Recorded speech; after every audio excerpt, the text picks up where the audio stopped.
He wants to jump 1,000 cars. Sir, you have 1,000 cars.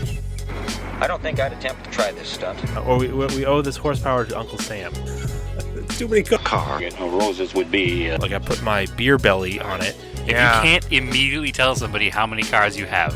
You'll really give those uppity yuppies something to think about. Stay on the bar. Don't go off the bar with your Bronco. 1980 Volvo horns, what's right? I want to have a man's coolant. And he's like, oh, I thought it'd be small. It's for a small car. And I'm like, yeah, but it's still an automatic transmission. They're never going to be light. It's definitely going to have to crash. Starting off with Brad buying another car. That's the West.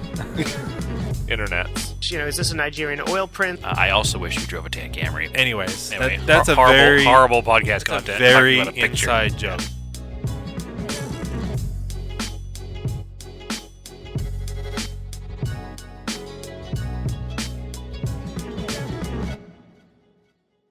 So everything's easy accessed. All right, tell me when you're First ready. cup of coffee. I'm recording, but Okay, tell me when we're ready, and then I'll wait we're ready. 5 seconds. All right, ready? I'm ready. Welcome to Auto Off Topic. Hello, Brad. Good evening, Andrew. How are you today? I'm great. I am super great. Excellent. That doesn't sound convincing, but I'll let it slide. Well, you know, not to play into our usual, but it snowed here today, so I Listen, was just if we doing some weren't, snow blowing. if we didn't talk weather, we wouldn't talk about anything. That's true. It's not much else to talk about for me. That's the only thing true. I drove today was a snowblower. That's depressing. It is. I mean, at least it's mechanical. You got to start something and use it. And, you know, boy howdy, that thing is 20 years old and it fires right up, so it's pretty sweet. See? Look at that. It's almost as old as most of our cars. It's the only thing it's technically almost an antique. And it's the only thing I have that has a carb, so. That is almost an antique. So that means it's a Nope. So it's No. now. So it's a 2000. Damn it. It's a 2000. It's 23 years old, so it's very close. So it's to being really antique. close. So it's really close.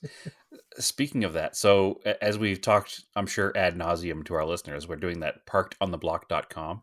That's right. And I was making a post the other day, and I was trying to think of something that was kind of an interesting story to kind of put together with a for sale car. And I came to the disgusting realization that the Volkswagen New Beetle is no longer a new Beetle. In fact, the first year Volkswagen New Beetle this year is eligible for antique status and special plates in most states. Mm-hmm. 1998, right? Yeah, 98. I don't know why it hit me the way it hit me, because I know 98 was 25 years ago. It just doesn't feel like it, Mm-hmm. but it was. Like, But they somehow... also probably came out in 97 as 98s. So some of them are old. Yeah, they may have been released in 97, but the production, the model year is 98, which is what counts, right?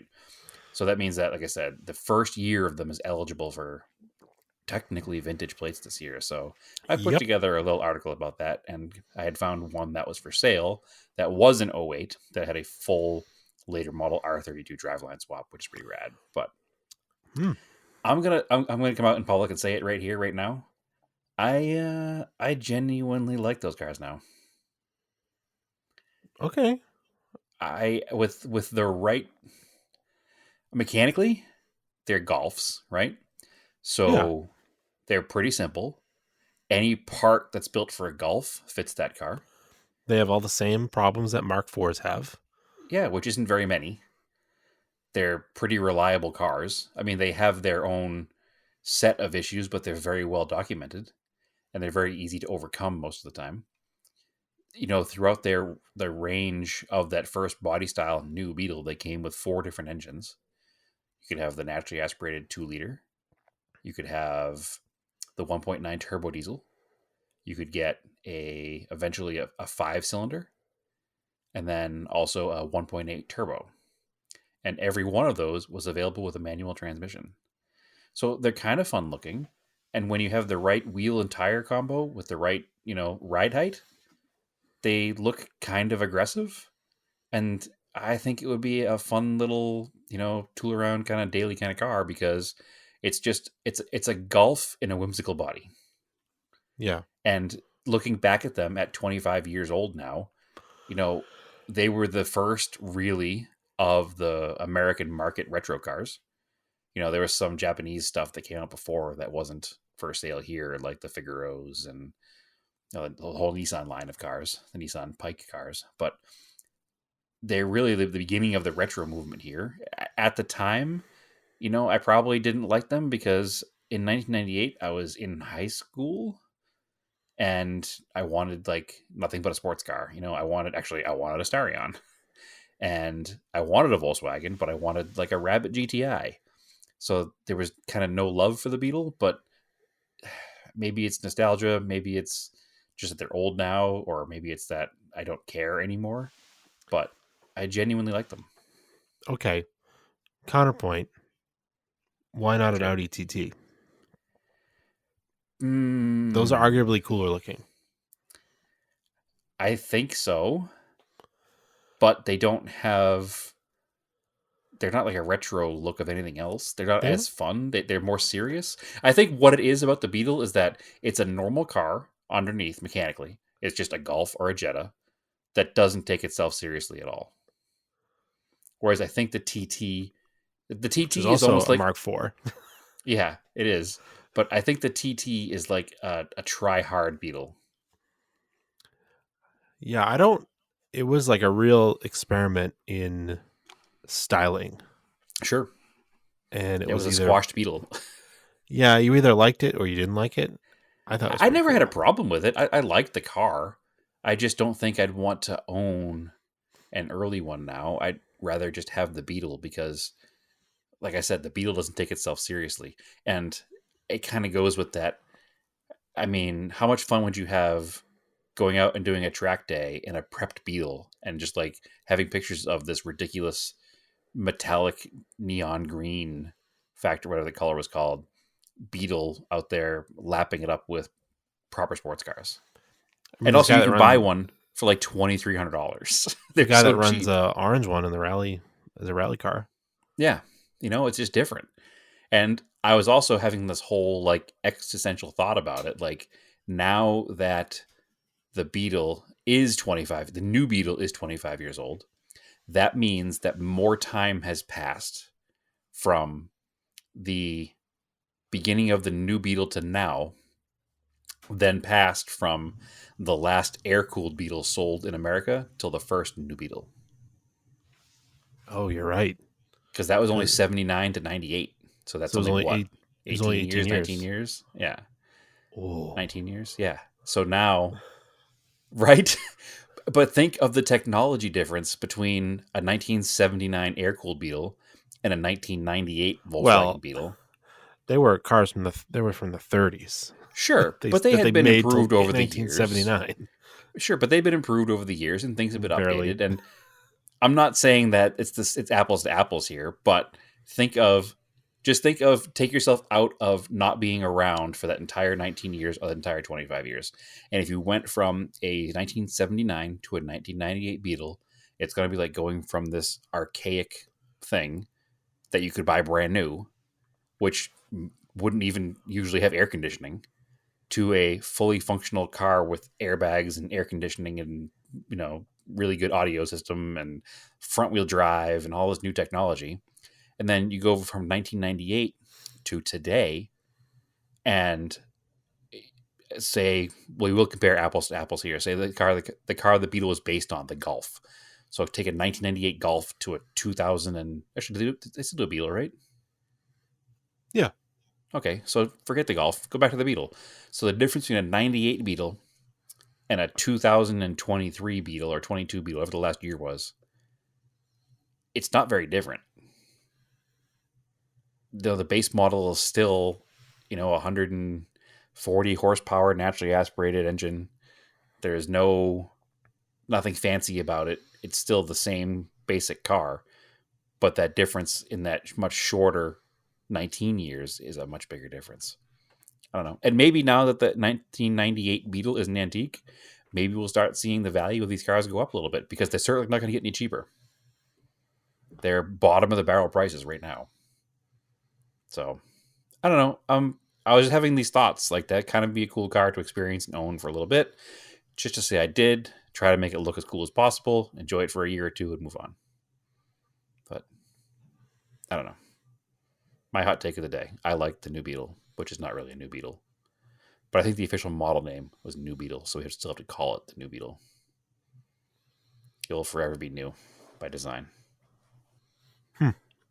Anyway, I don't know where that topic came from, but we're here. Here we are, and so this segment brought to you by ParkedOnTheBlock.com.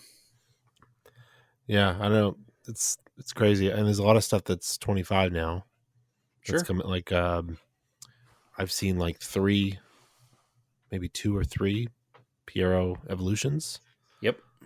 Go up for auction. Yep. And they're going for huge money, which is annoying. It is annoying.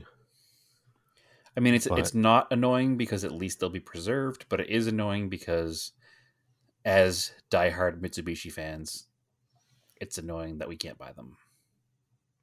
Or that we could, but it would require way more outlay than we're willing to outlay. So I'd rather buy, I mean, what are they going for? Like 50 grand? Yeah. So I'd rather buy 25 first gens. Maybe not that many, but no, I'm being a little sarcastic, but it doesn't, I always wanted one, but I'm not going to pay that kind of money. Yeah, I was saying to you earlier, we're texting, I think the early Evos have plateaued a bit, so sure. That's good for us.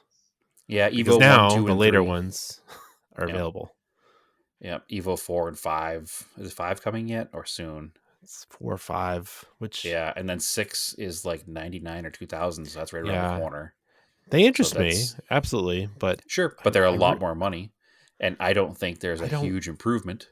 And on top of all of that, we are most familiar with the early style Ford G63, and the mechanical aspect of those cars is much more similar with the Evo 1, 2, and 3. Yeah, because they flipped it in a 4. It goes the opposite way. So, yeah, it'd be interesting. Different architecture. To see what happens with those early cars.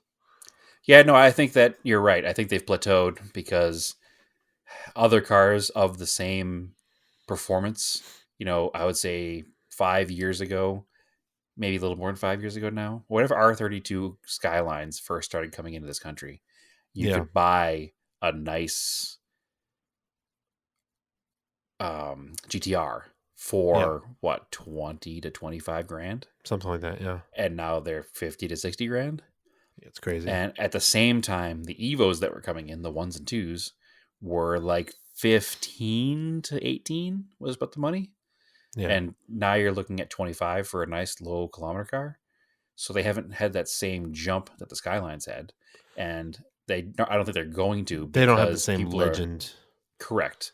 But I don't think they're going to have that same jump because A, the legend, and B, people are prepping up to buy the 4s, 5s, and 6s. And it's the same. It's the same thing with the GC WRXs. I think they've kind of plateaued as well too. Mm-hmm. Yeah, the WRX, they're just as fun. I think they're a very similar price point to the Evo. Are they not? Yeah, maybe even a little less. Yeah, about the same, I think. And they also just don't have even though Colin McRae and Richard Burns, they just don't have the same legend that an R32 carries. I mean, if there was a Colin McRae edition, kind of like there's the Tommy Mackinnon edition, you'd probably see a huge bump for that particular car. The 22B, right? So that's the special one. Yeah, the 22B is their Tommy Mackinnon edition, I guess. Yeah. So then you have like, where was I going with this? You've got the Subarus, the Mitsubishis. Oh, and then you've got like Lancia Deltas. Delta Integrales, yep. Are like double what you'd pay for an Evo or a WRX. At least. And more than that. It also depends on what you want because there's 4 different versions. Yeah, and they're very cool. There's no denying. Sure. And I would love to have one, but performance-wise, you're not getting much more or at all anything more, maybe even less than what you get out of a WRX or an Evo of the same vintage. and a car that's more difficult to work on and source parts for. Yes. I mean, I like them, and if I'm going to spend that kind of money, I would certainly buy one. But the problem with the Delta Integrale is there's 4 different versions of it that Mm-hmm. at first glance are the same. So you Yes. have the Delta Integrale 8 valve, then you have a Delta Integrale 16 valve, then you have a Delta Integrale Evo and a Delta Integrale Evo 2. So it's kind of like Evo 1, 2, 3, 4, etc. with Mitsubishi versions, but visually they're very similar cars. The 8 valve and the 16 valve even both have the same, fender flare size. You can buy an 8 valve Integrale for 30 to 35. And I would say that the performance of that car is probably on par with, say, a stock Galant VR4, because it's the same era of rally car. And a stock Galant VR4, you're plateauing right now probably low teens for a car with miles on it. So you're talking a car that's, again, like you said, twice as much money. And now that I'm thinking about that out loud, or saying that out loud, you're probably right. With each iteration, it probably does double the value of the equivalent other group Probably. rally car of the time. So the one to get, obviously, the Evolution, because the flares are wider and it has more power. The easiest way to tell at a quick glance a non-Evo Delta Integrale from a newer Evo Delta Integrale is to look at the back of the fender flares on the front fenders, because in the 16 valve and 8 valve cars, the fender flare curls back into the door, and on the Evolution cars, it has like a sharp cutoff at the end because the flare is wider, and it has like a little vent that comes out the back of the flare. So that's your quick in traffic spotter's guide if you ever see one. The visual differences between a 16 valve and an 8 valve are a little harder, but that's definitely the way to tell if it's an Evo car or not. Yeah. So, and the Evo cars are the big money cars. There's one here locally that I've become friends with the owner of, and it's a super cool white over dark gray Evo 2, I think, actually. It's an amazing car to look at. It's cool to see it. He parked right next to my Merc Core, and I felt really inadequate next to it, but he was a huge fan of the Merc Core, and it's kind of funny. So, anyway. Where are we going, Andrew? I forgot everything. I'm way off track here. We had a whole plan laid out, and we've totally got lost. Well, you brought us right there. So speaking of homologated 4-cylinder turbo rally cars, yes. What did you do to the Mercure? Oh, let's skip over that for 1 second and go right back, because we did have something to talk about. Such a great segment. It was a good segue, but we still have another segue here because we're talking about rally cars. Okay. And we can talk into a rally legend who unfortunately recently passed. Oh, right.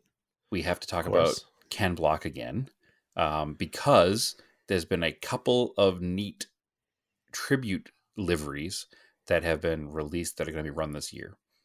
So I think you were talking about one that's going to be run by Pastrana, correct? Yes. Pastrana in World Rallycross is running the camo and gold livery, which I think I talked about is my favorite one of Ken Block's, because he ran it on the same year STI that I had. Yep. And it was a neat camo.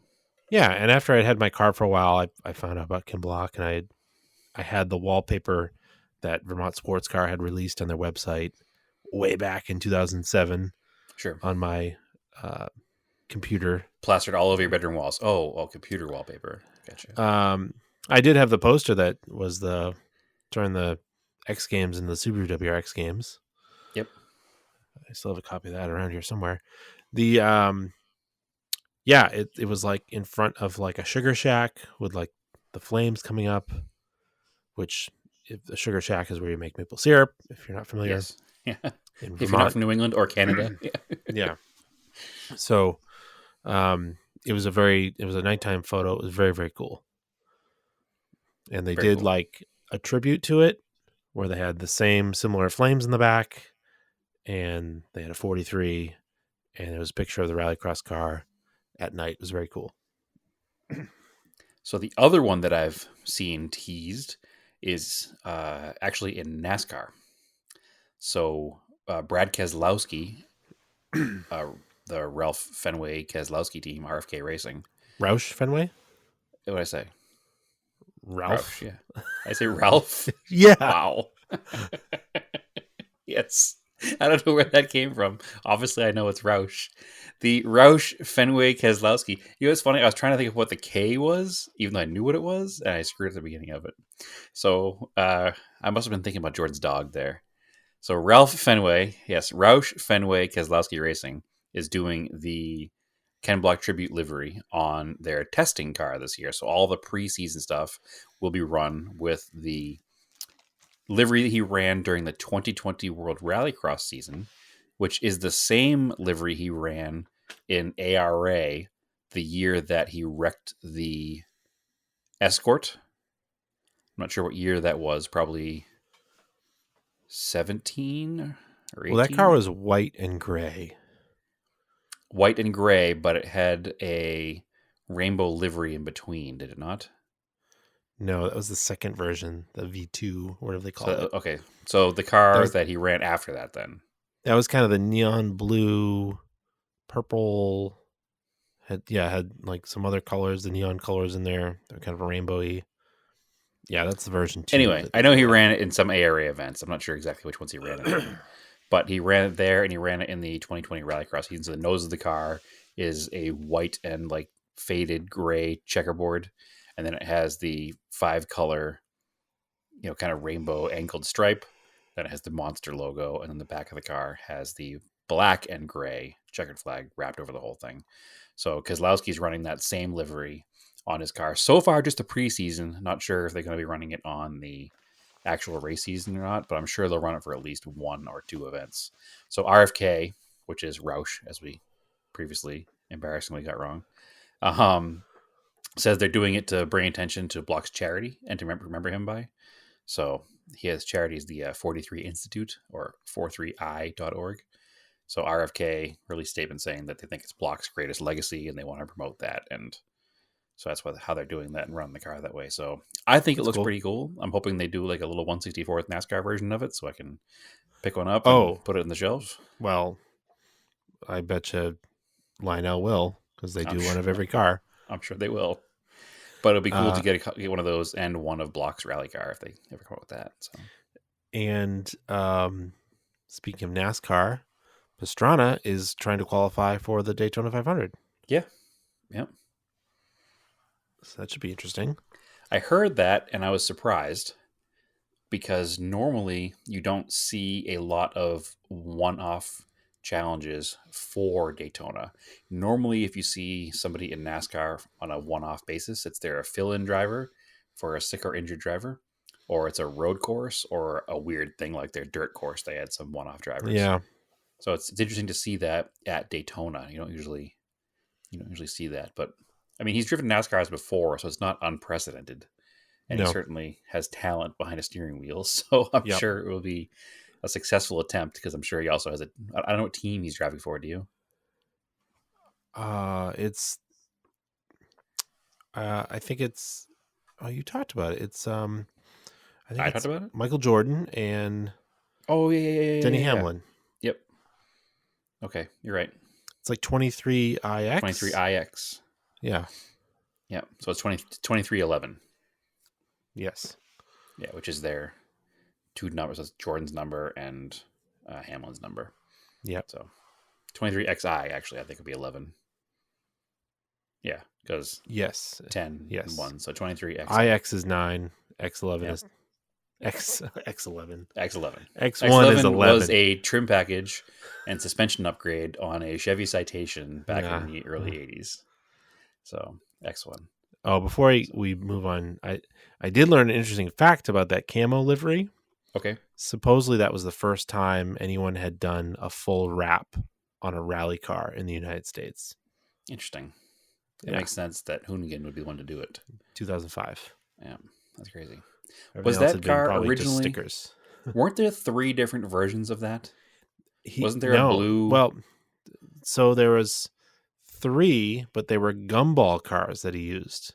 Right. Then this one was a built rally car that I believe he rented from. I could be getting this wrong, but I believe he rented it from Vermont Sports Car. Okay. and had it wrapped, and then maybe purchase it later and had it wrapped in this camo color. Interesting. I know it was a neat looking car, so Because one of it was his before first, yeah, it was before camo wrap was kind of played out. yeah, they did a black camo, a blue camo, and the white camo for these gumball cars. Okay. Because That's what I remember the big push with those 3 cars in the media, because I think they were as a giveaway with those, if I'm not mistaken, too. maybe 2005 Gumball 3000 was a big deal. Yep. Still, not Yep. much anymore. Yeah, not so much anymore. Okay, so now we can move on to project car updates. Yes. We'll start with you, Andrew. Have you done any project car updates out there in the snowy white north? 0. Perfect. Just Well, I cleared snow off them. perfect. So I'm they're not keeping sitting with the snow on torch the cover. flying. I'm keeping the torch flying out here, I guess. So I did a few things this week. I did my... I think we left off last week. The Corolla didn't start again. So I think number one thing was I wanted to get the Corolla started. So this all started on Friday. Unfortunately, I had a busy week. I didn't touch things till Friday. But Saturday morning, I was intending to go to what is called Shakedown at the 4 Till 4 coffee shop here. And that is the, vintage Euro and it's a European and Japanese car day. It's kind of, I say vintage because I want it to be vintage, but it's really not. Modern cars show up to. But I wanted to go to that, and I wanted to use the Colt because I haven't driven it in, I don't know, a solid 3 months. It's just been kind of in storage. Not for any reason. It just kind of hasn't been driven because other things have been around and in front of it. So I said, okay, I want to drive this car. Now, you know how my storage situation layout is. There's a single lane, and you have to, if you want the 4th car back, to move the front 3 cars, right? So the first car in this storage lane was the Corolla, which did not start. And I said, well, that's not a big deal. I'll just push it out of the way and deal with that later. But then I was thinking about it, and I know the car behind it is the Mercor, which also wouldn't start, and I'd have to push that. So I didn't want to push 2 cars and then get back to the next car behind that, which would be the 944, and hopefully that would start, and then move that out of the way and have already pushed 2 cars, and especially because, unfortunately, Naomi had foot surgery a couple weeks ago, so she wouldn't be able to help me push cars back. And there's a little bit of a downward slope from the row of storage, so I can get the cars out by myself, but getting them back in, the Corolla I can handle, the Colt I can push. The Mercor is not a light car to push back up a sort of an incline, so that would be difficult. So I decided that instead of just pushing broken cars out of the way, maybe it would be a good idea to fix them in the order of which they are blocking the access to the driveway. So that meant instead of pushing the Colt, I should actually fix the Colt. So knowing that, I had the issue where the engine would not start. The starter would just repetitively click. And I changed the battery and it worked. I went up to the car saying, okay, it's a brand new battery. My issue must be some kind of voltage drop somewhere. So the first thing that comes to your mind, obviously, is a bad ground. So I got in the car and I put the key in the ignition and the key buzzer came on because the door was still open. And I went to start it and it did the same thing where it just kind of made that noise and nothing happened. I turned the key back to off, but it was still in the ignition column. And in the steering column, in the ignition cylinder. And the alarm buzzer did not go. I was like, that's weird. So I said, all right, let me try to honk the horn. I went to honk the horn. It didn't work. I turned the lights on. They didn't work. I was like, okay, now there's no power. That's weird. So I went in the garage and I got my multimeter, came out, measured the battery, 12.6 something volts. Okay, there's plenty of power to the battery. That's weird. So I went in the car and there is an override switch for the electric fan that was put in the car. And I turned the electric fan on and nothing happened. And I walked to the car and I took my 10 millimeter and I just hit the 2 battery terminals. just with everything connected. And I heard the fan kick on. And I said, okay. Obviously, this proves that there's power in the battery, there's power in the car, and there's some kind of a bad connection somewhere. Now, if you remember back a couple weeks ago, I was talking about diagnosing the original bad battery because that battery went bad and it super sulfated the terminals on top. So I had spent time cleaning these terminals with a mixture of water and baking soda, which is the best way to clean battery terminals. I've learned there's no chemical product in the world that works better. So I knew that the terminals were super clean. And I said, well, I know the terminals. So let's go back to the actual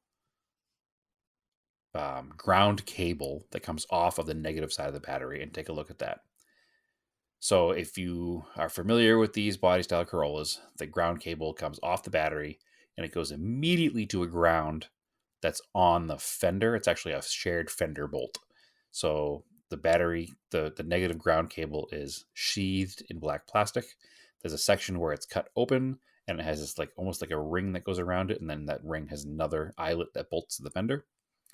And that looked a little bit corroded, but not too bad. So I said, well, I'm going to take that off and I'm going to clean that. So I went to disconnect the battery. When I disconnected the battery, I noticed that inside the post connector, where it has one of those generic aftermarket ones with the two bolts on top and like the little band that goes over. Oh, they're terrible. They're terrible, but that's what you buy at the store because it's the only thing that exists at the parts store. No, So- they have other ones now. O'Reilly's doesn't, I can tell you that. We'll get to that in a minute. All right. So I pulled that cover off, and inside that cover, it was the rustiest, most garbage thing you've ever seen. There's no way there was any current going through that, or barely any current going through that. So I said, okay, I'm going to clean all this up. So I cleaned it all up, got it all back together. Everything went pretty well. Again, I used that same baking soda and water trick with an old toothbrush. I actually used a pick to separate all the threads of the wire just to make sure I got all of the stuff out in between. Retwisted it up, put it back together. Went to start the car. The car cranked over. Didn't fire right away because it was, chilly out and the car hadn't run for a while. But it cranked over. So now we're at a positive, right? A negative. Oh! Hey. Well, you're about to regret that joke because now we're moving to the positive cable. Because as I went to start the car, it just stopped cranking. And now it wasn't doing the full, like, the starter making, like, the Bendix, like, rattling noise. It would just do weird. the ka-chunk, and that was it. Termination, ka-chunk, and that was it. Nothing beyond that. And I was like, huh. Well, I know that ground cable is now good. I cleaned both ends of it, actually. I said, let me take a look at the positive cable. Maybe there's an issue here because the battery has plenty of juice. We've already established this. So I went to the positive cable and I had that same kind of terminal on it.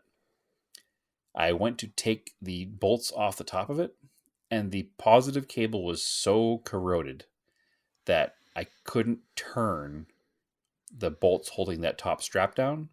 And in fact, when I had a regular small wrench, not even anything like big with a lot of torque behind it, I literally ripped the stud right out of it because it just turned to dust as I was doing it. So that's how much corrosion was caused by that sulfated battery that was in the car prior. Well, I think this is like years of corrosion. It could be, but I'm wanting to blame that battery that was in the car. So anyway, it basically turned to powder in my hands. And then I had to figure out a way to get the bolts apart. I got it done, but it wasn't easy. So I go to the parts store and buy a new positive terminal. And the only ones that O'Reilly had were that style. They didn't have anything else to change it over to. So I have a brand new one of those ends on there, which is fine for now. But the same thing, I cleaned everything up with the baking soda and water mixture and got it all together. And that was Friday night. And here it's Monday night. We're recording this and I've driven the car every day. And it's been no problem at all. Tons of power. Car starts right up. No issue. Tons of power in the starter and battery, not the car itself, obviously. Hmm. So I think we can call that one fixed. It sounds like. Moral of the story is I did not take the Colt to 4till4's shakedown day because I spent the entire day Friday working on the entire day, but the allotted time I had on Friday working on the battery cable connections and replacing cable connections in the Corolla instead. So I didn't have any chance to dig beyond that. Plus, I said I wasn't going to do it until I had the Mercor fixed. So Corolla's good. Been driving the Corolla. No issue at all. I actually just made a deal this afternoon with another person in town who has a Corolla. And he's getting the better deal here, it seems like. But I want stock fenders this bad. And I am trading him my wheels and tires and my fenders for his stock brown fenders. Okay. So I don't want those wheels and tires anyway. And I want stock fenders. And he has stock fenders. And he wants my wheels. And you can't run the wheels that I have without cutting the fenders. So rather than cut up another set of perfectly good 1980 fenders, we're just going to trade fenders because his happen to also be brown. Which is strange because his car is cream colored, but his nose is off of a different car. It just happens to be the same color as mine. Will he trade you the hood as well? We haven't come across that point yet, but we'll see. I'm not worried about it because when I paint the roof and the hood and everything together, it's not a big deal. I wouldn't even care if the fenders matched. I'd rather have mismatched fenders than cut flared fenders. The only disadvantage to this whole thing is his car does have fender mirrors. And I wasn't going to run fender mirrors on my car. But since the new fenders are already drilled for fender mirrors, I guess I might as well just run fender mirrors. Yeah, it'll be fine. They're not the worst thing. The fender flares to me are what I don't like. So I can live with the fender mirrors. So what wheels are you going to put on it? I'm going to put on, for now, I'm going to put on the, yep, you know the name of them better than I do. What's the name of those wheels? Oh, I forgot. The gold 6-spoke Yankees. Yeah. Spit Modena. Spit Modenas, yeah. Yeah, Spit Modena something racing by Enki. Yeah. All right. So that would look cool in that car. Yeah, they're the gold centers. I'm not gonna do any restoration to them. No, because they'll match the patina of the car pretty well. And when I do paint the car eventually, I'll probably restore them at the same time. But I mean, you could probably get away with buffing the lips a little bit. I'm going to buff the lips. So I'm going to buff the lips up, but I'm not going to paint the gold. I'm going to leave it the same until I paint the car. Because the plan is to paint the car with a very, very similar shade to its current shade with more metallic in it. Yeah. And then do some kind of lowrider lace work kind of stuff on the roof. What and I'll match the wheel spokes to the gold in the roof when it's done. Honestly, as a throwback to a prior car you owned, sure, you should do the Colt root beer brown because that had a nice metallic copper to it. That is the color I'm thinking of. But even in that case, just making it pop with a little bit more metallic. Sure, but yeah, that's the color I plan on doing. Okay. Yeah. I think putting my secret plans in the world. That my mom's Beetle, they had repainted in that color because it was it was sort of a brownish color. Yeah, and they picked that Colt brown color. Chrysler used that color again in 2012 or 13 for the very forgettable Chrysler 200. Oh, weird! But they used almost the same color. So we had one at the body shop when I had that car, and they were parked side by side, and it was like the same color. So it's definitely a modern formula exists for that. So I do plan on doing that just with a little bit more pop. And then, like I said, I plan on doing some lowrider details on the roof and maybe match the gold in the wheels to whatever gold I use on the roof, or just do the spokes in the same metallic brown as the car. I don't know yet. But no, I think I'd leave them gold. Yeah. Because it's like a light yellowy gold. It's not like a Subaru Well, like I said, wheel when I gold. have additional gold on the car, I'll match it to that gold. But until the car gets Okay. painted, I'm not painting the wheels. Yeah, So. it's pretty cool. Glad I had a little too much to drink when I went on by. Yeah. I'm glad they didn't fit your car. I kind of knew they wouldn't, but I was like, they're so cheap. We'll try anyway. That's the problem with these. The 14-inch wheels are like so cheap. Yes, they are. Yes, they are. That's the plan, is to run those. I also have I have a couple sets of wheels, and I'm trying to determine what's going to get run on what. But there's 3 sets of wheels that currently aren't on cars that are all 4x114.3. So there's that set. I have that set of BRS EX. They're kind of like a mesh 3-piece wheel. They're a little deeper of an offset. And then I have a set of the stock Celica Supras, the 4-spokes. The ones that look kind of like a Starion wheel, but in 4-spoke instead of 5. So pedestrian on those cars.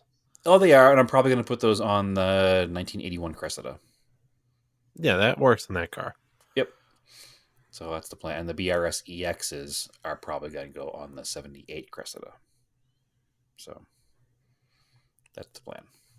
But anyway, so yeah, that's the plan with the car. So hopefully I'm supposed to meet up with this kid next weekend, and he's going to drive his car over here. We're going to swap the fenders in the yard, and he'll drive off on my wheels.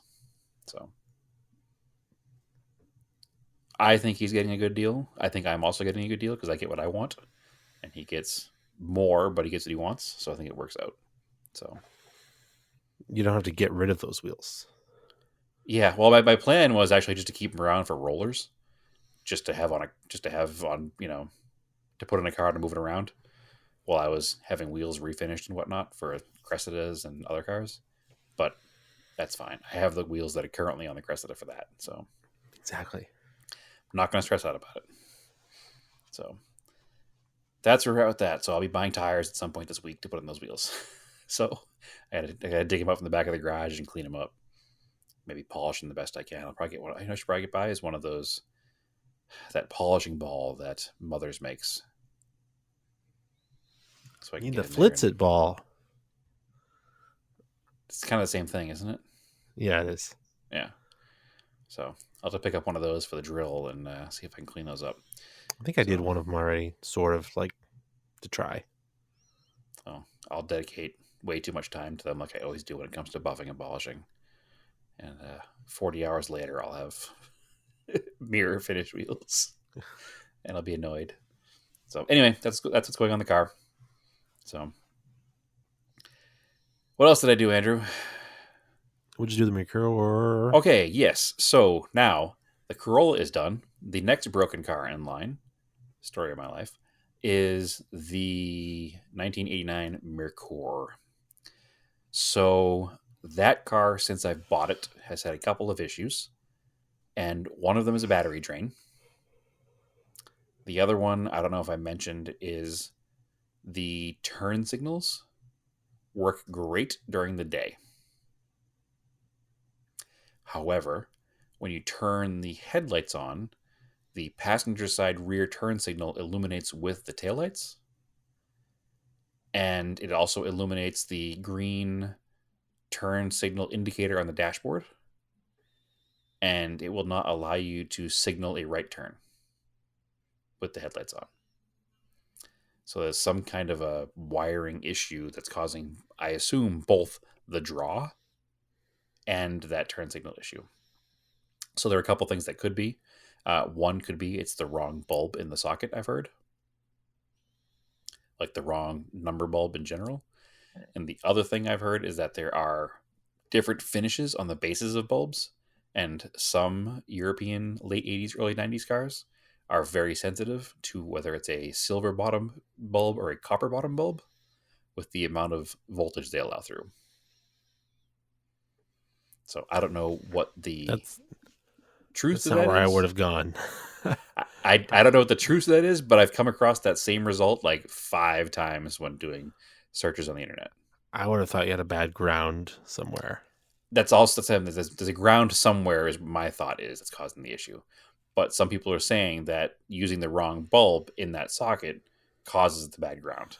I mean, it's possible. I believe it because I've Yeah, seen I'm not going to Things. discount it until I prove it's something else. Let's put it that way. So that's one of the things that car has for an issue. The other issue is, I don't know if I mentioned it on air or not here, but it was pissing fuel all over the driveway.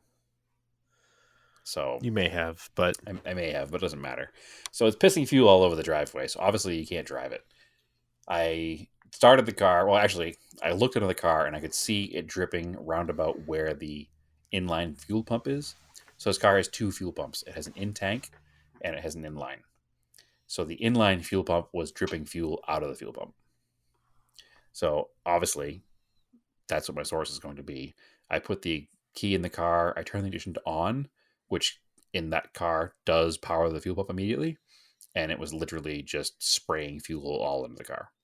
So I went ahead and I ordered a fuel pump for the car. Actually, you know what? I did talk about that.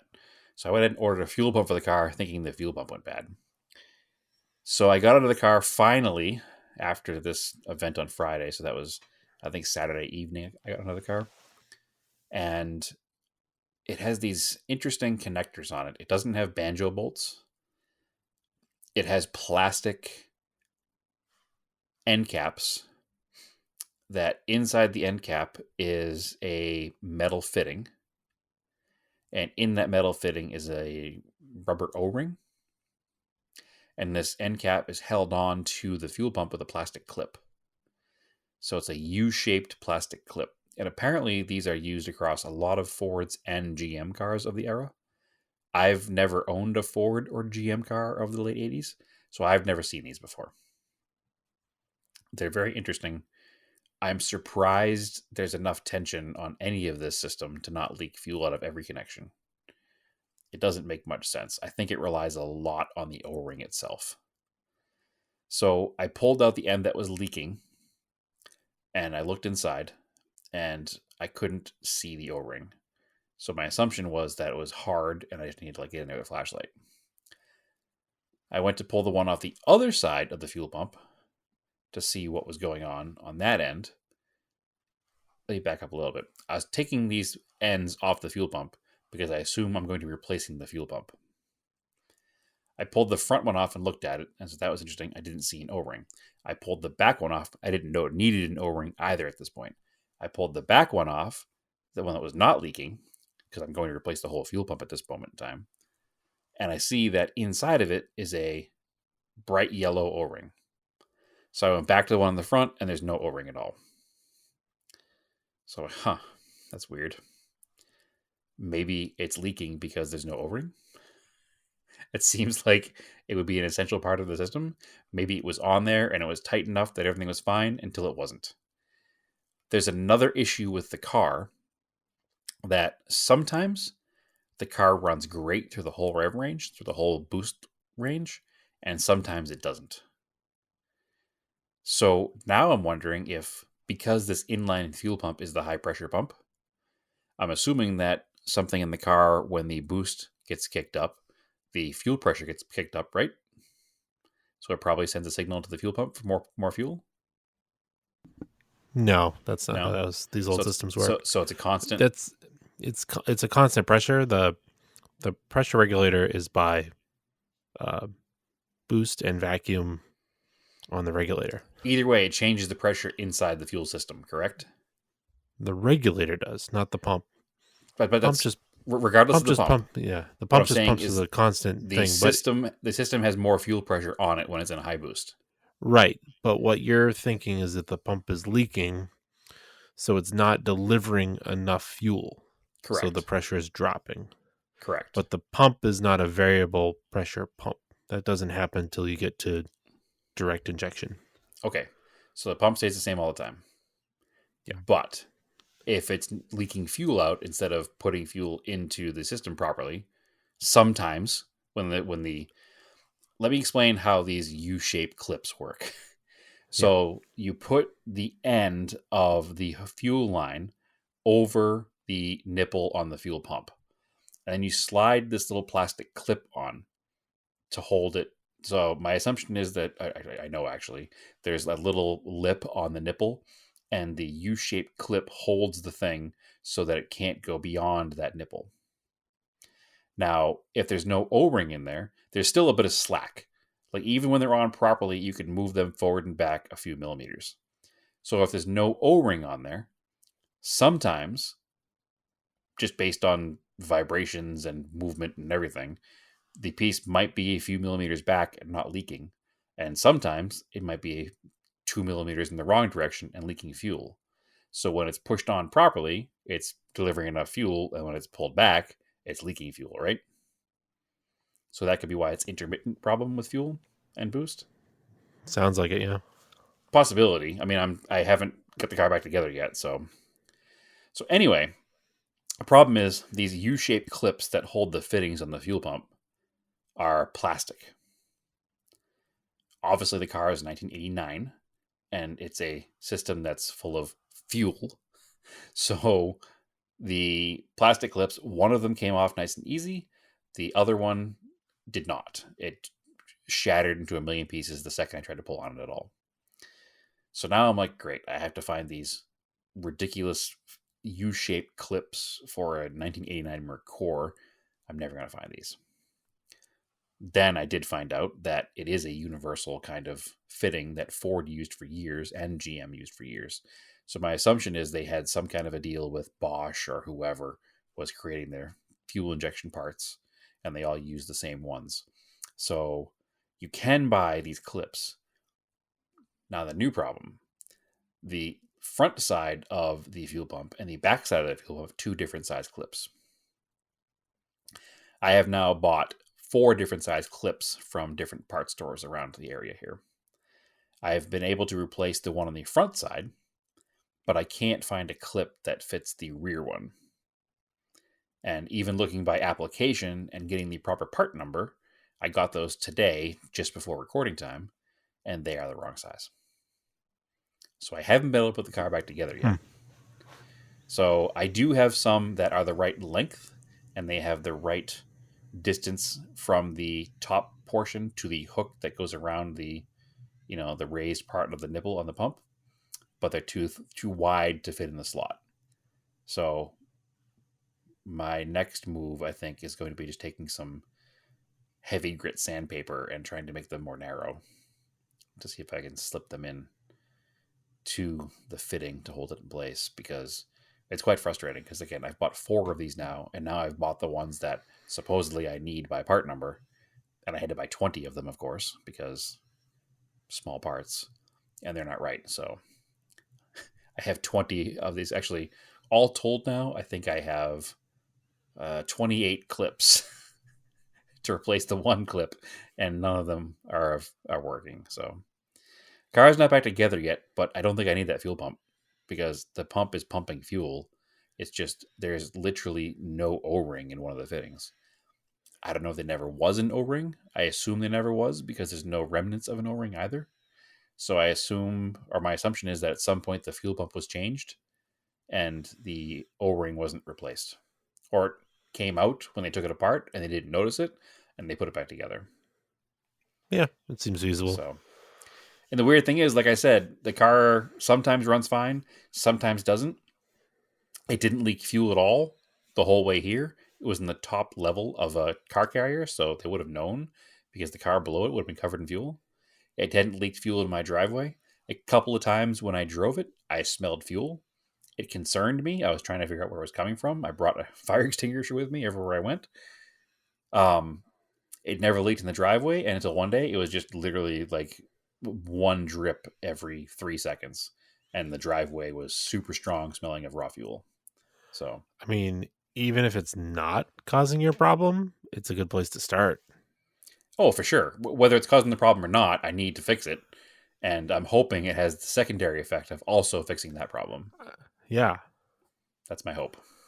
So we'll see. I just got to figure out a solution for that clip, and I haven't had a chance yet. And like I said, I got the last ones just before recording tonight, and I was, fingers crossed he's going to be correct. And unfortunately, they were not. So now I'm at kind of a bit of an impasse, but I'll figure it out. It's funny working on something that's modern-ish, like that car. Like it's, late 80s. That's not a Mitsubishi because or a Volkswagen because I don't have much experience working on stuff from, late 80s into the 90s that's not Volkswagen or Mitsubishi, and it's completely foreign, most of it, to me. Everything's very different. So it's also a frustrating mix of metric and standard hardware. But Weird. I don't know that's supposed to be. I think that there's been enough people working on this car in the past that things have been Mickey Moused and moved around. So Yeah, because Ford and GM had started to move to metric by that time, I think. they had, and this car is a Ford of Germany car. So my assumption is it came from the factory entirely metric. But a lot of replacement stuff has been done with standard fittings. So, Yeah, my pet peeve, putting metric stuff in a standard car. yeah, match everything, please. Yeah. It makes the most sense. GM had a few years where the cars in general were just mixed, and that's a pain. But I don't think this car. I don't think this car started that way. I think it was changed enough over the years. In doing all this digging and looking for things, I found some other things that I need to fix, like pronto as well. So there's definitely stuff happening here. Well, Like, those are my project cars. like I'm fine with like 1/2 inch, 3/4, quarter, eighth. Like I know what's bigger and what's smaller. Sure. But when you get into like 15 16ths, Yeah.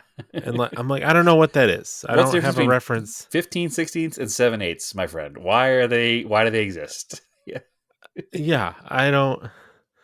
That stuff drives me crazy because Yep. with metric, it's just like, oh, this is a 10 or this is a 12. Well, we've been working What's on metric stuff 14? so long that in general we can walk up to it and look at it and have a Yeah. pretty good chance of grabbing the right wrench in the I'm first like, try. That's a 10 mil bolt. That's a Yep. 12. That's a 14. That's a 17. Sometimes like a 14 or a 15 throws you for a loop, but Well, most it cars depends don't have on- 15s. it depends on what car I'm working on. If I'm working on a European car, I'm like, all right, so it'll have 13s, it'll have Yep. 10s, 13s, and 15s. And then if Yep. I'm working on a Japanese car, it'll be 10, 12, 10, 14, 12, 14, 17. 17, and 19. Yeah, it's just anyway. it's one of those things that you learn over the years and you're comfortable with something, and that's I think what I mean. Like my only experience working on newer cars, not janky old carbureted stuff, is Mitsubishis and Volkswagens. So I've learned enough about those cars over the years that some people get very frustrated working on a Starion, but I've had so many of them that they don't. I guess scare isn't the right word, but there's not much that you can't have a pretty good idea what's going wrong before you get into it. But something like this, everything on the car is foreign to me because I've never owned a Ford, and I've certainly never owned a Euro Ford, so everything's just a little different. So it's just that comfort level, right? Like you start working on, your Eclipse or your Talon or your Galant or just something that every bolt inside and out, and you're just comfortable doing anything. And then you try working something else, you got to learn. Working on the old Colts, working on the Cressidas, working on the Corolla, like everything is very basic. There's no mystery there. Working on this, get a lot more mystery. So, but that's why we do what we do. It's all a learning experience. Even the 944 is similar to a Volkswagen. So, Well, yeah. yeah, there's not a lot of mystery there either. It's just there's so many different things as Mercora that are just odd to me. So, figuring it out. Let's play a game. It's been a while. We haven't played Craig Don't Tell Me in like quite a while. So It's been at least a year, probably more. yeah, let's close out this episode with a game of Craig Don't Tell Me. Perfect. Do you want to go first? I think wintertime is the perfect time for Craig Don't Tell Me because you don't have as many car projects usually. Exactly. So, I can go first, sure. All right. All right. So for those uninitiated, Craig Don't Tell Me is we find cars on Craigslist and we read the description to each other, and you have to try to figure out what the vehicle is based on just the description with the names of the car blocked out. Right. So, or I can block out anything I want to block out that will give it away immediately. Exactly. So, okay. And the rules are made up and nothing matters. Yes. So this is a blank, blank, blank, blank. 4 blanks, including the model, name, year, and manufacturer. The blank, blank, blank, blank car was built by Harry Blank's company between 1979 and 1982. Then carried along by Camelot Motors between 1983 and 1986. These cars were sold by Ford dealers throughout the United States. They were built to provide a classic look with modern reliability, allowing for much better drivability and handling than the original. The blank blank is a factory-built replica, big hint, authorized by the Ford Motor Company. Originally sold by Ford dealerships and backed by a Ford 12,000-mile, 1-year new car warranty. The car was built on a modern chassis with Mustang II suspension, Ford Pinto motor, Ford Fairmount steering components, and a fiberglass body so it will never rust. This particular car has 22,435 miles and was registered in 1980. The car went through a complete restoration refresh in 2018, always stored indoors, completely repainted, resealed, engine retuned, new tires, new chrome, custom stereo. Excellent car, public relations car, great for weddings, communions, movies, commercials, social media. I've owned other blanks, and this is way funner and easier to own. Oh boy. So, man, it's clearly like some sort of vintage Ford that's been rebuilt as a new vehicle. Rebuilt isn't the word you're looking for. Reproduced? Sure. Repopped? Sure. But this particular vehicle was sold brand new at Ford dealers with a Ford factory warranty. Did they do like Model A's like this? I honestly don't know what this is. Okay. This is so too obscure for me. All right. Well, you got the model, so we'll give you that. All right. So from 1979 to 1986, you could walk into your local Ford dealer and you could buy a brand new Ford Model A. Weird. I didn't know this at all. Yep. The manufacturer was called Shay. It was the Harry Shay's Shay Motor Company, which then was bought out by Camelot Motors. They were built on, he says here that it's a Pinto motor and Mustang II suspension. What they were was basically they were Mustang IIs that were turned into Shay Model A's. They're to the uninitiated, to somebody who doesn't know Model A's like very well, they could be pretty convincing at first glance. A lot of them had the wrong wheel and tire combos, so they looked weird. And you immediately see the front suspension if you're any kind of a car person. Is usually the first dead giveaway that it's not a Model A. Yeah. The fact that it sounds like a 70s Ford when it's running also helps. Yeah. And then if you look inside, they look very Model A, but they generally have a Mustang II steering wheel and a Mustang II shifter. Oh, weird. Yeah. So these are interesting cars. I wasn't sure if you knew about them or not. I didn't. And I took a chance. Harry Shay. So it's a Shay Model A. I can send you the exact link that I'm working from if you want. So, yeah, some of them are really neat looking. Oh, okay. And some of them are terrible looking. Oh, all right. So there is no in between. It's funny because we were just you're saying that the Beetle was the first like retro car, but I don't know. Maybe this. No. See, this is a replica. That's different. Yeah.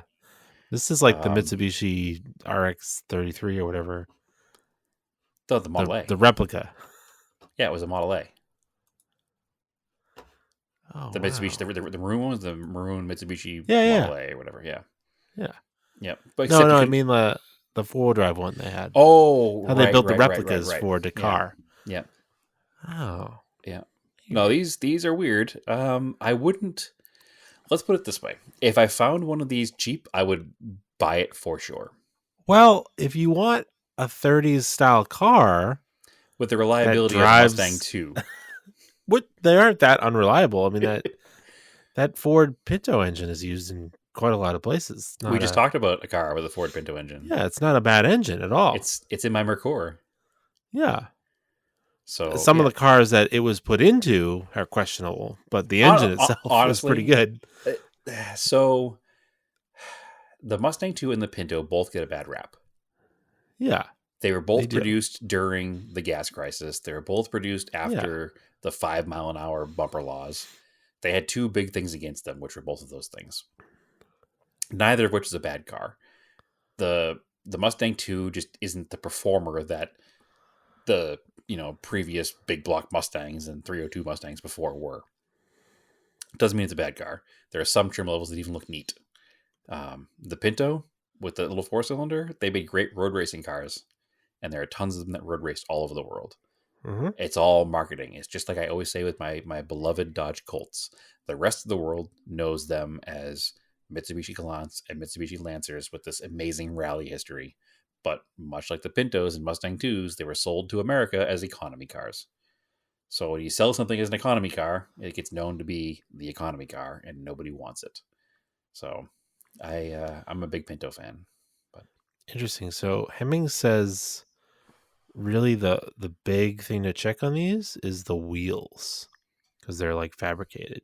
yep, that's I The said. A lot of them rust. were changed over the years, and that's Yeah. where you wind up with weird looking things because when you put a smaller wheel on, you wind up with Yeah. it sits awkward, and you can see the very obvious 70s Mustang 2 suspension in the front. From 30 feet away, I would not give this a second look as being not a Right. Model A. Yeah, they're neat, and it's Interesting. cool that you could buy one from a Ford dealer. Like that's So imagine the strange. safety regulations at that time. I don't know what loopholes they had to do because obviously this car doesn't have 5-mile-an-hour bumpers. It doesn't have padded No. dashboard. It doesn't have all these things that were required by law. So, It's kind of bizarre enough that I want one. like I said, I don't hate these. I wouldn't pay the $22,000 that the one that I used for the example today is. No. But one of these for sub 10 grand would be kind of a fun little runabout for, own it for a car show season or two, and then move it along. How bizarre. Yep. Yeah, to somebody who knows Model A's very well, there's lots of signs. The door length is weird. The trunk length is too long. The cars sit funny. The grill shell's not perfect. The windows look but different. But if you're just driving this down the street, nobody knows this. nobody knows. No. Wow. Just weirdos like me would pick it out pretty quickly. But The one I'm looking at on Hemmings is like this lime green with black fenders. It's like really cool looking. now you could do something really cool, and you could build a hot rod out of one of these. Now what have you done? Oh, I don't know. I kind of like it like this. It's because it's so strange. No, they're definitely weird. I definitely dig them for the strange part of history that they are. But yeah, Wow, that is obscure. Good job. no worries. Where is that for sale? The one I sent you is in Alameda, California. But I Wow. mean, they're fairly common. I don't know how many they made, but My they friend, made a that lot. is that needs to go on part on the block. Yeah, actually, I noticed that when I found it. I'm going to leave it and send it there.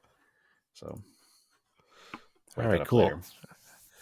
All right, Your turn. let's try mine here. Yep. Let's see if we get this. All right, blank 6-cylinder 5-speed manual. Car runs and drives excellent. Factory T-top car. Appears to be original paint. Very nice original interior. T-top bags. Factory radio is not currently working. Nice tires. Very tight. Cars was purchased from a blank in North Carolina a few months back. Clean title. Car is part of a collection. He is not negotiable in price. No trades. That's all I get. That's all you get. Read the engine part again. 6-cylinder 5-speed manual. Oh, it's a T-top with a 6-cylinder. Yeah. Can I ask if it's a V6 or an inline 6? Because there's not much information here. This would be a V6. Okay. So it's a 78 Camaro Berlinetta. Right era, wrong manufacturer. Well, I mean, the era is obvious because it's a T-top car. Wrong manufacturer. So the only cars I can think of top of my head that came in a T-top configuration were the Camaro and Firebird, Yeah. Mustang, Yeah. Corvette, which Yeah. never came in a 6-cylinder. Yeah. There were a couple of other full-size GM cars that came T-tops. Buick, but I don't think you get a 5-speed manual. They did a 4-speed in the Buick Regals. I'm trying to think if there was an AMC that came T-topped. But that I have to give you harder ones because you're better at this than me. So that wouldn't have been a V6. That would have been an inline 6. So was I on the right track? Is it a Firebird? no, it's not an F body. Okay. So if that's the case, you said wrong manufacturer on Camaro, but you didn't say wrong family, so it's probably GM. So it probably is something like a Pontiac Can-Am. Nope, it'd be a V8. So forget that. I didn't say that one out loud. Damn it. Pontiac Can-Am was based on a Le Mans, so Pontiac Le Mans. Nope. Shit. Yeah, 6-cylinder, 5-speed manual, T-tops. there's not a lot of info to go on. That's what hurts me here. Is like I try 6-speed. So sorry, 5-speed, 6-cylinder, T-tops, and it's a V6 car. Yep.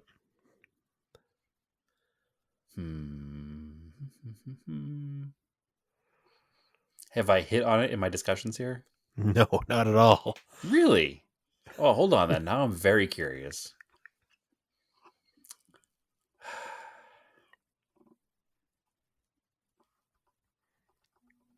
Oh boy.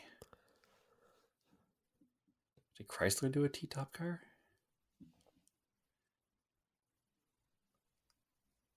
I can't think of one. I'm going to self-impose time limit on me here. Give me one more hint. You're gonna be so mad. Give me one more hint. Let's see. What's the displacement of the 6-cylinder? Do you know? 3-liter. That doesn't help. Or might be 2.8. It might be a 2.8. Yeah. Like it doesn't say, but it's likely a 2.8 actually. Huh. So that seems like GM again. Nope. All right, let's call it Thunderbird. Nope. Damn it. All right, go ahead. 1983 Yeah. Datsun Damn it. 280ZX. You said V6. Yeah, That's not a V6. it's not a V6. No, it's an inline 6. Oh, Yeah. I thought they'd switched to V6 by this point. No, not to the 280ZX. Not to the 300. Oh, 280s are inline. well, up then. Yes, you did. I never would have got there. Oh, I mean, I should have guessed 300ZX based on T-top 5-speed manual. I didn't get there. But if you said inline 6, I might have got there. I could have sworn in the 280s they'd switched to a V6. No. This is an early VQ. Nope. That was the 300. The 280, it stayed inline 6 until the Z 30 chassis. Is that what it's called? Z30. This kind of squared off the 86 body style. That's when it went to a V6. So if you're in a 280, you still have the same 2.8 that was in the 280Z. So this is a cool car. It's clean looking. It says 159,000 miles on it. Came from North Carolina. It's like gold. It's got the aqueduct on the hood, so I don't think it's a turbo, but it doesn't say it's a turbo. It doesn't say turbo on the back. Right. But tan interior. It's very cool looking. No, that's a very cool car. And these are growing on me. Yeah, it's that same thing, man. Like earlier in the episode, I mentioned that I like a new Beetle, so I think it's okay if you say you like a 280ZX. So They're going up in value a lot too. Yeah, this one's almost 10 grand. That seems cheap if it's clean. Is that 2+2 or a 2-seater? No. 2-seater. 2-seater. Nice. I'm into it. All right, I got another one for you. It's got tons of info. All right. So, okay, you ready? You thinking? Yeah. I'm so mad at you still. Screw me up. All right. This is my very nice driver quality blank blank blank blank blank. I purchased it prior to the pandemic, had fun fixing some small issues on it and driving it up and down the coast a few times. Original California car with no rust issues. The body looked quite nice and has some small imperfections, but might as well be expected for a nearly 50-year-old car. Oop, gave you too much info right there. All right. It was gone over last summer by well-respected blank specialists, Walsh Bro in Berkeley, California, and given a clean mechanical bill of health. The 2-liter fuel-injected engine runs very well, puts out close to its original 130 horsepower. The 4-speed manual transmission with electric overdrive shifts smoothly. Power brakes stop the car quickly and easily, steering is crisp and in no way vague. I purchased and refurbished a set of the original Chromadora alloy wheels with new 165 series tires to reduce unsprung weight, and the car is much easier and more pleasant to drive. I still have the original steel wheels and hubcaps if preferred. Interior is nice, seats are supple, carpet and headliner present nicely. Air conditioner was refurbished and blue gold, but now has a leak. Everything else works as it's supposed to. The rear seats will actually hold 2 passengers, but can be folded down for larger payload. Car drives nicely with a lighter wheel and tire combination. It's easy to drive and park. Ergonomically, it's good for long trips and short hops. An affordable, drivable classic will put a smile on your face and faces of others when you drive by. I get many thumbs up driving through Berkeley. Best of all, it is a blank, which means it is very reliable, safe, and most parts are plentiful. There is good club support as well, with many Facebook groups dedicated to them. Finally, I am a Craigslist regular. Please don't waste my time with shenanigans and tomfoolery.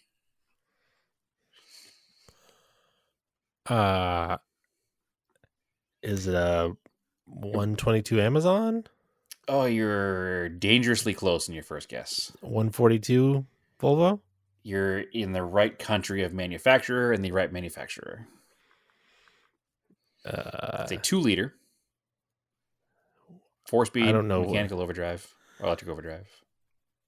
P1800? It is a P1800 ES. Oh, I didn't even know they made those in fuel injected. Very good car. How much is that? You want to guess? It's red carpet, black seats, nice wheels, driving lights, super clean looking underneath. It's an ES. 30K? 24. Yeah, I think they're all being sold on Bring a Trailer. I get so many alerts for those like every day. This one's on Craigslist. Yeah, I like them. I'm not sure I want one. I don't know. I have this internal debate with these cars. I used to really think they were cool, and then I'm like, they're kind of like the Volvo that everybody collects. I think so. What makes them cool is they don't look like a Volvo at first glance.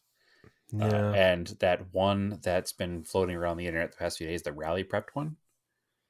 Yeah, it's very cool. The blue one is very cool, and this car has a very similar look. But I go an internal debate with these cars all the time. Do I prefer the weird wagon, or would I rather have the swoopy coupe? The weird wagon's pretty cool. It is, but so's the coupe. And that's what our listener Judge Mills shared to our Discord the other day. Yeah, go join our Discord. And it was one in Oregon for like $5,000. Yeah, with like really rough paint. That was rough. Super rough, but like needed rockers, needed quarters. The car was rough. Oh, it didn't look that rough to me. I was gonna say for like $5,000, if I was close to it, I'd go pick it up with a trailer. If you zoomed in on it, like it didn't need to be replaced to enjoy the car, but eventually they would need to be replaced. That's my point. It wasn't like a car I would ship to myself. If I lived close though, I'd go mess with it. Right. Yeah, it could be a fun driver, but it would never be a nice car without a huge boatload of cash. No, if I could just go get it and then drive it, then yeah, but not worth paying $2,000 to ship across the United States. Yeah, 1,500. Yeah. Well, whatever. This car here would be a much better proposition value wise. I'll send you a link so you can look at it later. So, all right. Do you have one more for me? I got one more. Or let me see. Which one should I do here? Well, I have one more too if you want to do two more, so that's fine. Yeah, I've got two more. So it's quick enough. we haven't done these in a while, so we can do three each. All right. I'll give you this. Blank. 5,000 original miles. Corvette. Blank. 3-liter, 4-cylinder diesel, 5-speed, single cab. I'll give you that hint. Okay. Yeah. Brand new tires, running boards, extremely clean, no rust. That's it. Man, see, the problem is you got to find with longer descriptions for me. Yeah. So 3-liter 4-cylinder diesel. Mm-hmm. 3-liter 4-cylinder diesel. All right. It's from Single Japan. Cab. I already know it's from Japan, so you don't have to tell me that. I'm thinking of the diesel trucks that are out there on the road that would have a 3-liter. So Mitsubishi's biggest diesel was a 2.8, I think, in the States. Mm-hmm. And Nissan didn't do a diesel 4. They did diesel 6, I think. So that means it must be an Isuzu. Nope. No.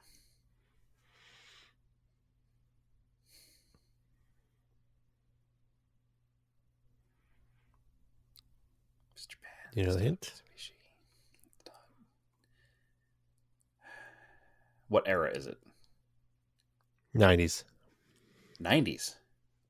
Mm-hmm. And it's not an Isuzu. Nope. I know it's not a Mitsubishi in the 90s. Nope.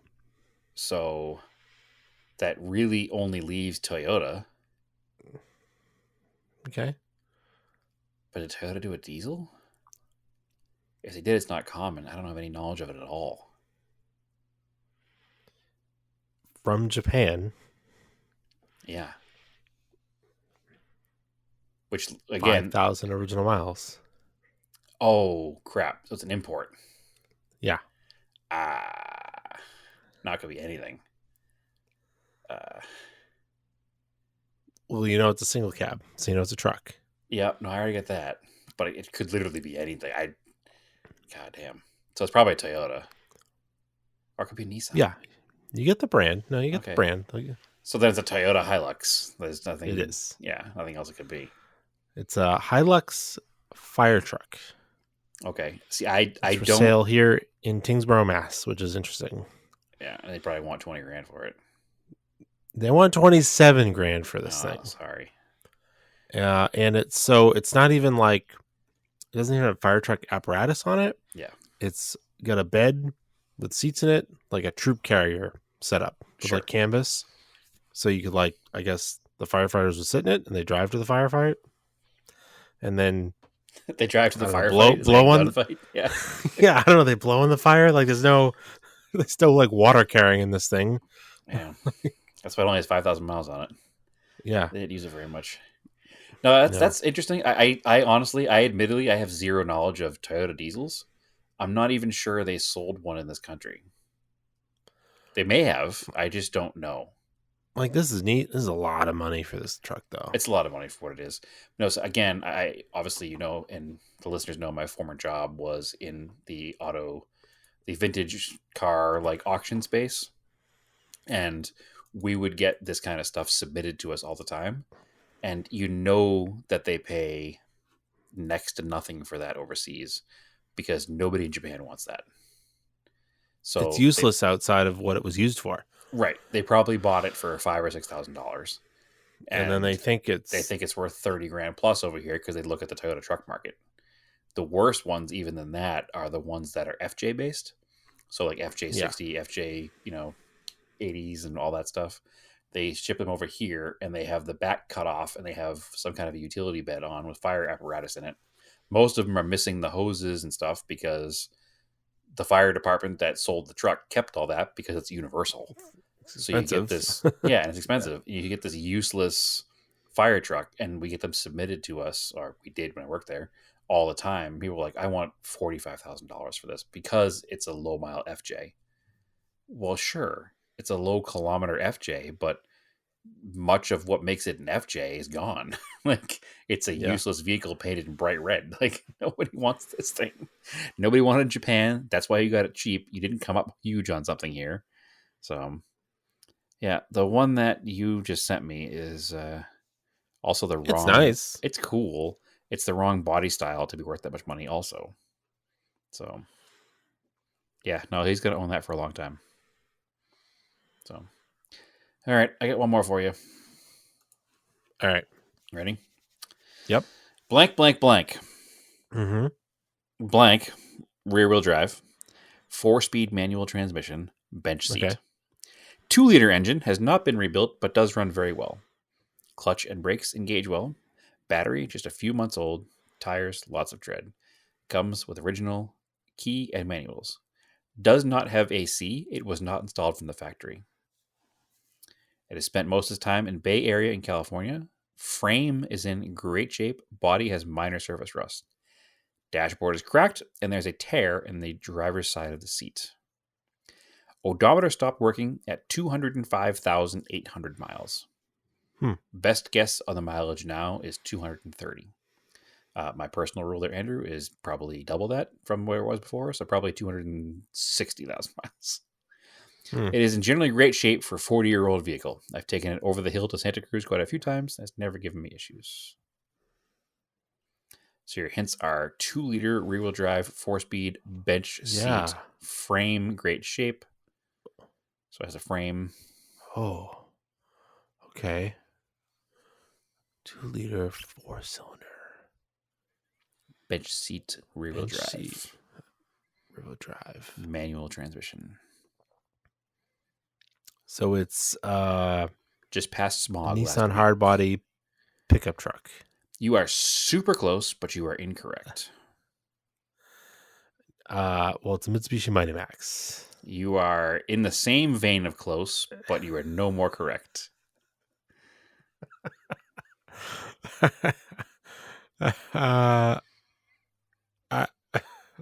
It's a. It is an R series Mazda engine. version. Hold on, let me hint. It has an R series engine. It's a Mazda pickup truck. It has an R It's series also a engine. Ford. It has an R series engine. R series engine. As a 22R series engine. Oh, we got another Toyota pickup truck, huh? Yeah, ironically, I also chose a Toyota pickup truck. This one here is a 1982 Toyota pickup truck. A white long bed, 82. Very cool truck. It's $5,500, and I'm having a hard time not emailing the guy and going out there and picking it and throwing my truck in the trash because this truck is rad as hell. If it was a year or two earlier with the round headlights, I would be emailing this gentleman. So, yep, that's a good truck. Interesting. Very good truck. I want it. So, all right, one more, and then we'll wrap up. Okay. This has been fun. All right. I haven't done it in a while. Normally we do 2, but I'll take Blank. this time. This is blank.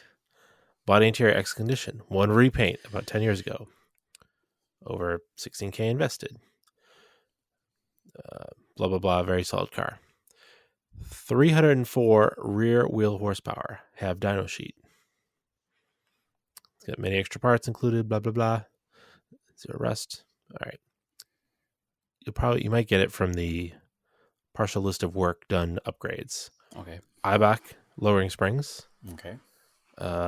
Saline braided stainless steel lines. Okay. Yeah. Let's see. New headlights, new brakes, blah, blah, blah. Garrett 50 trim stage T3 turbo. Beauport head with 2.1 cam. Stinger gutted knife edged intake. Pimp engine management system. Stinger front mounted intercooler. Stainless steel 3-inch downpipe. Spartan adjustable wideband, adjustable boost controller, Walbro 250, aluminum radiator, Hurst shifter. So That's it. you said saline parts. Mhm. So I immediately think Mustang, but then you said 3-inch downpipe, Yep. like singular. Yep. Nothing about headers. Bork So port head with 2.1 cam. I gonna say I heard the head, and then I heard the cam. Yep. So my assumption is that this is a modified Mustang SVO. Yes, this was on purpose. I figured Okay. you'd get this from. Well, I mean, talking to, like, Mercure.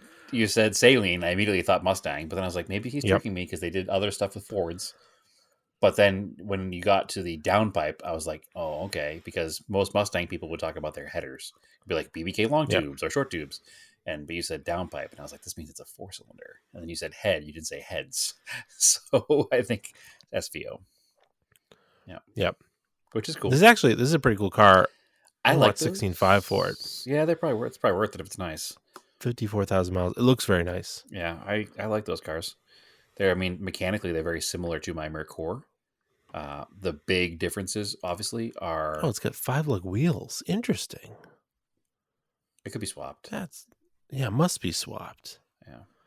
It doesn't say that, but it has to be swapped because... Is it a smooth headlight car or tunneled headlights? It is a smooth headlight car. So the later cars may have been... I think the later cars were a 5-lug. It would have had the dish wheels.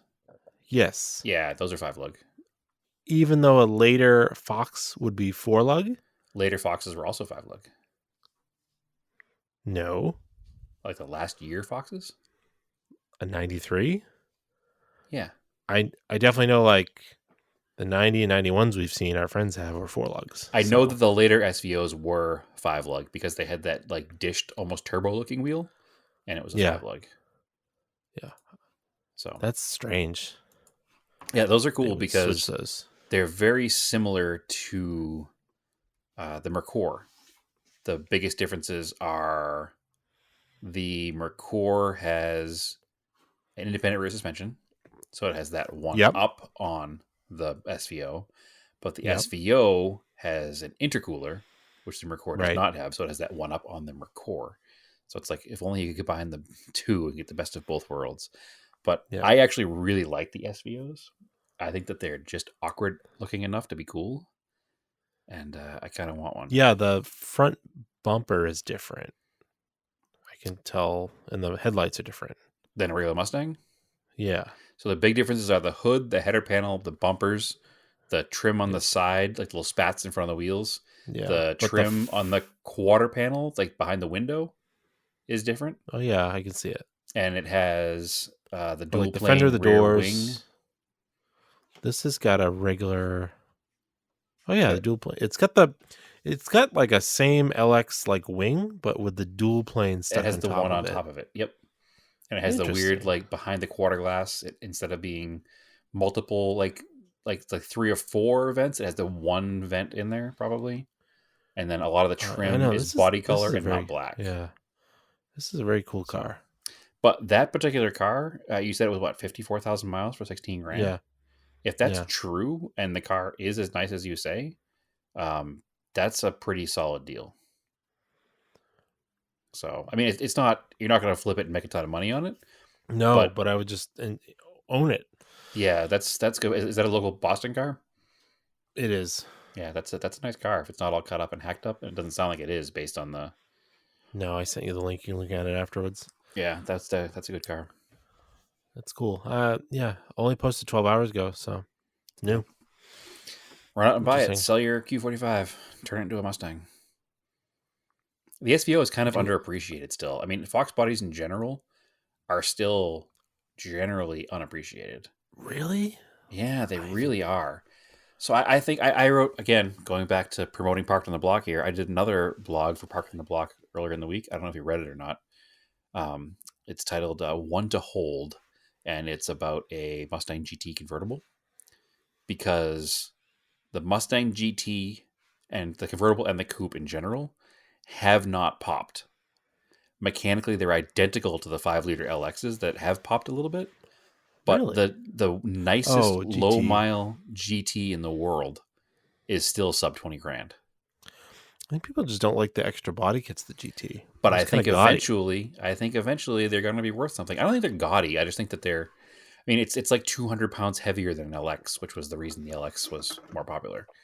But A lot of them have the rocker parts like drooped.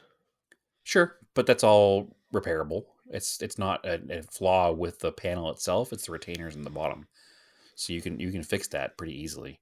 And a good GT that you just change out from those louvered taillights to a standard LX taillights and the right set of wheels, they have a really nice look. And the one that I posted was a red on red convertible with under 100,000 miles, beautiful interior. I mean, it wasn't automatic, but it's a convertible, so it's a cruiser anyway. It was 16 grand, I think, for a stunningly beautiful car with a nice paint, nice interior, like just a bone stock car. It was great. So I think that that's the kind of car that if you bought now, one that had, some miles on it, 75 to 100,000 miles, and you kept it for a few years, you used it sparingly, put 1,000 or 2,000 miles a year on it, just using it to enjoy it, and you were going to sell it in 4 or 5 years, I'm not going to guarantee you'd make a ton of money, but I know you definitely wouldn't lose a dime. It's a great place to park your money, I think. So I think that Fox body Mustangs in general haven't really popped. There's a couple that have, the 93 Cobra R, obviously, some of the Saleen cars, obviously, but for a general everyday Mustang and even these SVOs, which I think are pretty special, they have not popped yet. And I think they're going to very soon because, again, those blue chip ones have, and I really think that the lower end stuff is going to follow along.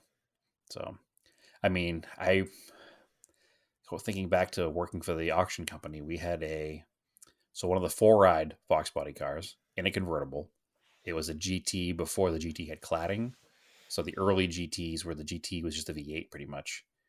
It was a 5-speed maroon convertible, had like 36,000 miles on it. The reserve was like 11 grand. So they're definitely out there. So anyway, Cool. well, that was fun. Next time, make sure you find more like this that have a lot of information instead of the ones just like this car is the I'm trying to make it hard for you. 5-speed. But yeah, You usually get it so fast. You gotta make it a little bit. I need some info, and I also need the correct info.